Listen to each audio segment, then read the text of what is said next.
Alamin ang kapalaran mo. Sa araw na ito, March 26, 2025, Aries. Ang Sun-Mercury transit ng Sun-Mercury ay mabuti para sa pagsusuri ng mga kamakailang desisyon at ideya, mahal na Aries. Ang mga obserbasyon na ginagawa mo ngayon ay maaaring humantong sa mga bagong ideya, pagpapabuti, o iba pang mga pag-unlad na maaari mong gawin sa ibang pagkakataon. Ang nakikipag-usap mo ngayon ay may higit na epekto kaysa sa dati sa Mercury retrograde sa iyong pag-sign at pinagsama ang araw. Naririnig ka ng mga tao ng malakas at malinaw ngunit hindi kinakailangang makita ang buong larawan. Maaaring mas mahusay na hindi mo maaasahan ang iba na lubos na nauunawaan ka para lamang sa oras. Ang iyong pangitain sa isang nakaraang sitwasyon ay tila sa pamamagitan ng isang mas malawak na lens ngayon, na maaaring makulong sa iyo patungo sa mga bagong pananaw. Maaaring ito ay isang oras upang muling isaalang-alang ang isang lumang problema o makita ang isang bagay na naiiba. Lucky number of the day, 3. Lucky colors of the day, violet at red. Taurus, may darating ka sa isang bagong pag-unawa sa isang nakaraang bagay sa pamamagitan ng bago o karagdagang impormasyon ngayon at sa linggong ito, mahal na Taurus, o pagtingin sa isang bagay na may mga sariwang mata. Sa kalaunan, papayagan ka nitong sumulong ng may mas kaunting bagahe. Maaaring magkaroon ng mahalagang mga bagong pananaw sa iyong panloob na damdamin, ang nakaraan, o isang pangmatagalang problema tulad ng araw at muling pagsasaayos ng Mercury na nakahanay sa iyong sektor ng privacy. Kahit na ang iyong mga pangarap o daydreams ay tila nagsasabi sa iyo ng isang bagay na mahalaga ngayon. Ang pribadong oras ay kapakipakinabang, kahit na malamang na makaramdam ka ng komportableng konektado sa iba, lalo na ang pamilya. Ang impormasyong nakatagpo mo ngayon ay maaaring maging makabuluhan kapag pinakawalan ang mga hindi produktibong saloobin o sitwasyon. Maaaring magkaroon ng isang lihim na isiniwalat, isang sandali ng eureka, o kung hindi man ay nakikita mo ang mga lumang problema o isang nakaraang bagay sa isang napaka-nagbubunyag na bagong ilaw. Lucky number of the day, 8. Lucky colors of the day, gray at black. Gemini, nagkakita ka ng mga bagay sa isang bagong ilaw ngayon, mahal na Gemini, at habang maaaring magkaroon ng mga komplikasyon o hindi pagkakaunawaan, nagtitipon ka rin ng intel. Gamit ang araw at retrograde Venus kamakailan lamang na nakahanay at ang araw at muling pag-iwas sa Mercury na nakahanay ngayon, ito ay isang malakas na oras para sa pagproseso, pagsusuri, at muling pagtuklas ng mga lumang interes, desisyon, at ideya. Ang mga ideya na umuusbong ngayon ay maaaring maging makabuluhang para sa iyo sa pangmatagalang. Ang isang kaibigan mula sa nakaraan ay maaaring muling lumitaw sa iyong buhay, o maaari kang makarating sa isang bagong pag-unawa sa isang matandang pagkakaibigan. Maaaring magkaroon ng feedback o impormasyon na umuusbong na mahalaga, at malamang na magmula o may ugnay sa mga kaibigan, proyekto, at mga relasyon sa pagkakahanay na ito sa iyong sektor ng mga koneksyon sa lipunan, pangarap, at pag-asa. Habang ang pananaw na ito ay nasa bago at hilaw na yugto pa rin, inilalagay ka nito sa kalsada sa mga bagong pagsisimula. Lucky number of the day, 2. Lucky colors for the day, green at yellow. Cancer, ang mga plano ay hindi pupunta sa pasulong sa bilis ng kidlat sa mga araw na ito, mahal na Cancer, ngunit maaaring magkaroon ng mga gantimpala kung ibitiw mo ang iyong sarili sa ideyang ito. Sa katunayan, ito ay isang magandang panahon para sa pagsusuri sa mga kamakailang proyekto sa negosyo, desisyon, o mga ideya. Ang pag-iisip tungkol sa iyong direksyon sa buhay at pangmatagalang mga layunin sa mga bagong paraan ay maaaring maging mabunga at maaari ring humantong sa mga makabuluhang bagong ideya.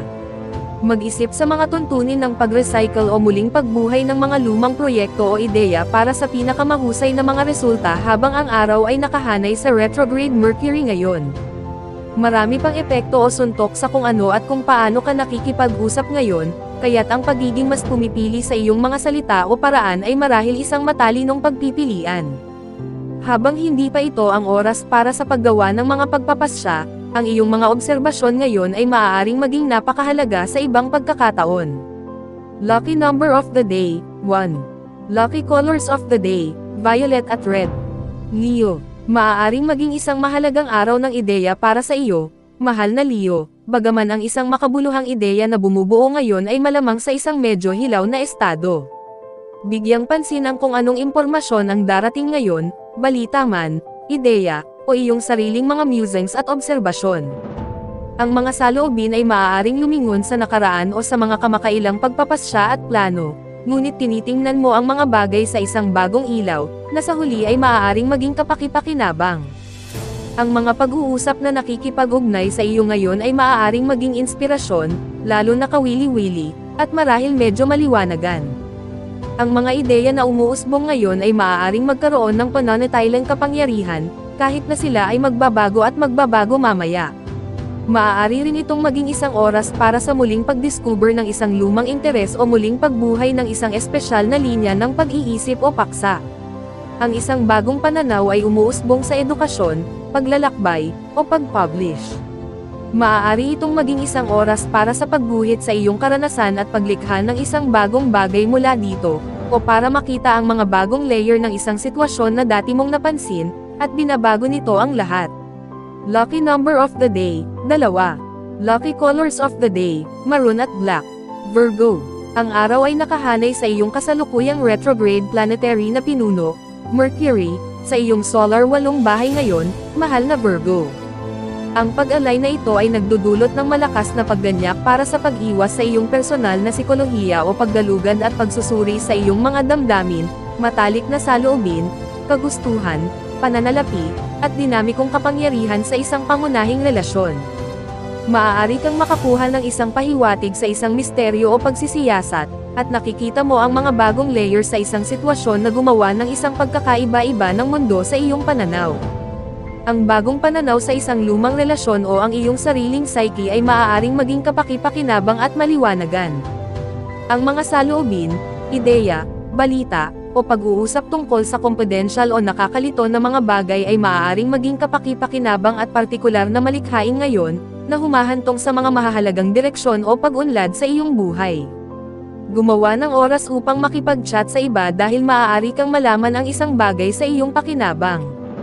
Lucky number of the day, 2. Lucky colors of the day, gray at red. Libra. Maging mahalagang pag-iisip na nagpapaliwanag ng isang bagay na may kaugnayan ngayon, mahal na Libra, habang tinitingnan mo ang isang bagay, o isang tao, mula sa nakaraan sa isang bagong paraan. Wala kang lahat ng mga katotohanan o sagot sa harap mo, ngunit ito ang pagsisimula ng ilang malubhang pag-iisip muli ng mga bagay. Ngayon ay malakas para sa pagbubukas ng mga pag-uusap, lalo na tungkol sa nakaraan, dahil may higit na pagsasaalang-alang para sa magkabilang panig ng isang sitwasyon. Ang mga pag-uusap na ito, tungkol sa o may isang makabuluhang iba pa, ay maaaring maging mahalaga, kahit na hindi mo pa nakikita ang kanilang kabuluhan. Ang pagpapayo at payo ay maaaring maging focus at kapaki-pakinabang. Habang mayroong ilang pagkahilig para sa mga tao na palakihin ang mga problema at gawing mas malaki kaysa sa buhay, nasa mabuting posisyon ka upang makita ang mga bagong layer ng isang sitwasyon. Ang puna ng isang tao ay maaaring maging pivotal. Lucky number of the day, 4. Lucky colors for the day, violet at red. Scorpio. Unang natututo ka ng kaunti tungkol sa kung ano ang nakukuha mo mula sa iyong trabaho at pang-araw-araw na gawain o mga gawain sa kalusugan ngayong buwan, ang mahal na Scorpio, at balita ay maaaring dumating ngayon na tumuturo sa iyo sa tamang direksyon. Ito ay isang punto ng pag-on ng uri, paglipat sa iyo mula sa isang estado ng kawalan ng pakiramdam sa pagtaas ng kailanawan, kahit na ang iyong landas ay hindi pa ganap na naiilaw. Maaaring magkaroon ng isang tunay na pagnanais na mailagay ang lahat sa ngayon lalo na ang iyong mga saloobin at maaari kang makakuha ng kritikal na pananaw sa isang isyu sa trabaho o kalusugan. Pinakamabuting isipin kung ano ang maaari mong gawin upang mapagbuti at i-tweak ang mga kasalukuyang proyekto at ideya sa halip na simulan ang lahat ng mga bago, ngunit ang iyong pag-iisip tungkol sa mga posibleng pagbabago at pagpapabuti ay matalim ngayon. Ang mga ideya na ipinanganak ngayon ay maaaring magkaroon ng kabuluhan sa ibang pagkakataon, ngunit sa ngayon, isaalang-alang na mayroong higit pa sa isang umuusbong na kwento. Lucky number of the day, 8. Lucky colors of the day, pink at white. Sagittarius. Maaaring makakuha ka ng mga bagong ideya o pananaw ngayon, mahal na Sagittarius, kasama ang araw at muling pagsasaayos ng Mercury na nakahanay ngayon. Ang pagsusuri sa mga lumang ideya ay maaaring humantong sa isang positibong karanasan sa pag-recycle, dahil ang mga bagong pamamaraan ay maaaring magaan na maaaring maging napakahalaga sa mga darating na buwan.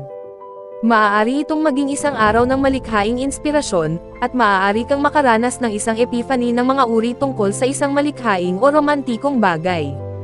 Lalo kang tumanggap, at ang pagiging bukas na ito ay maaaring magdala ng mga bagong pagkakataon sa iyong buhay. Maaaring may kinalaman din ito sa mga bagong, luma, na mga pagkakataon, dahil ang isang tao mula sa iyong nakaraan ay maaaring muling lumitaw. Kung nangyari ito sa laman o sa iyong isip, nakakatulong ito at nagsisilbi ng isang mabuting layunin. Ang mga pag-uusap ngayon o ang mga ideya na iyong nabuo ay maaaring maging makabuluhang mga puntos sa pag-on, ngunit mahalaga na tandaan na ang buong kwento ay hindi pa nabuksan. Lucky number of the day, 4. Lucky colors of the day, black and gray. Capricorn. Today, mayroong isang malakas na pagkahilig upang pag-aralan, pag-uri-uriin, at magkaroon ng kahulugan ng mga bagay mula sa nakaraan, mahal na Capricorn, lalo na sa, o tungkol sa, pamilya. Sa ilang mga aspeto, ito ang kaso para sa buong linggo. Ang iyong mga komunikasyon at kung ano ang ipinapahayag ng iba ay may higit na suntok kaysa sa dati. Tulad nito, mahalaga na alalahanin ang sinasabi mo, ngunit din upang hayaan ang intuition. Ito ay isang magandang araw para sa paglabas ng isang problema sa pamamagitan ng pag-uusap sa isang taong pinagkakatiwalaan mo.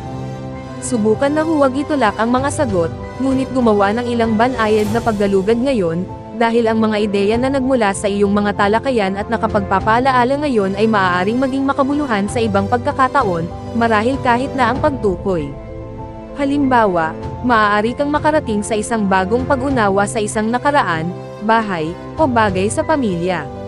Nasa tamang lugar ka upang makita ang mga bagay sa isang bagong ilaw, at ito ay isang pananaw na nagpapasaya sa iyo sa mga positibong paraan. Lucky number of the day, 3. Lucky colors of the day, red at white. Aquarius. Today ay malakas para sa pagtuklas ng mga bagong interes o muling mabuhay ang mga luma, mahal na Aquarius. Ang mga ideya na darating sa iyo ngayon, lalo na tungkol sa mga lugar na pinamamahalaan ng ikatlong bahay, pag-aaral, interes sa kaisipan, komunikasyon, kapitbahay, koneksyon, at kapatid, ay maaaring maging mahalaga lalo na, dahil maaari pa silang mag-kickstart ng isang pangmatagalang interes o pagtugis. Maaaring magkaroon ng kapaki-pakinabang na pagmuni-muni tungkol sa nakaraan o nakakalito na mga paksa habang ang araw ay kasama ng retrograde Mercury sa iyong solar third house. Ang iyong payo sa isang tao ay maaaring hinahangad at pinahahalagahan. Maaari kang makinabang ng malaki mula sa pagbabalik tanaw sa mga kamakailang mga ideya o desisyon ngayon, dahil mayroong isang bagong pananaw at bagong enerhiya na magagamit para sa paggawa nito. Tulad ng makatuwiran sa pakiramdam ng araw, malakas ka ring madaling maunawaan ngayon. Lucky number of the day, 9. Lucky colors of the day, green at yellow. Pisces. Ang buwan ay gumagalaw sa iyong privacy zone ngayon, mahal na Pisces, na nilagdaan ang pangangailangan para sa pahinga at emosyonal na pagbawi. Gayunpaman, kasama ang araw at muling pagsasaayos ng Mercury na magkakasama sa iyong solar pangalawang bahay, magandang ideya na bigyang pansin ang mga papasok na ideya at impormasyon, lalo na tungkol sa pera, negosyo, mahahalagang bagay, talento, at personal na pag-aari, kung ang mga ideya ay nagmula sa loob ng iyong sarili o mula sa impormasyon na nagpapalibot sa iyo. Ang pagtingin sa nakaraan para sa mga sagot ay may katuturan sa transit na ito, at maaari itong maging kapaki-pakinabang sa kalsada. Halimbawa, ang mga ideya sa pera o negosyo na iyong isinulat ay maaaring pumasok ngayon o magtrabaho sa iyong pabor. Ang transit na ito ay nagdadala ng bago, mayabong na enerhiya para sa pagsusuri ng mga lumang problema at darating sa mga bagay mula sa isang sariwang pananaw. Hindi lahat ay malamang na magkaroon ng kahulugan, tulad ng madalas na kaso sa mga bagong pagsisimula, ngunit kung ano ang lumitaw mula sa mga pag-uusap at mga saloobin ngayon ay maaaring maging makabuluhan sa ibang pagkakataon. Lucky number of the day, 9. Lucky colors of the day, violet at red. Special shout out to the following. Special shout out kay Ma'am Zenaida Saplio, thank you for watching Ma'am. Special shout out kay Sir Seferino Corochia, thank you for watching Sir. Special shout out kay Sir Marlon Ivag, thank you for watching Sir. Special shout out kay Sir Neil Katakutan, thank you for watching sir. Special shoutout kay Ma'am Lori Jane Catalan, thank you for watching ma'am. Kung gusto mong magpi-shoutout sa next video, comment na. Maraming salamat sa panonood mga kapatid. Sanay nagustuhan ninyo ang video na ito. Please don't forget to subscribe and hit the notification bell para lagi kang updated sa mga bagong video na i-upload. See you in my next video.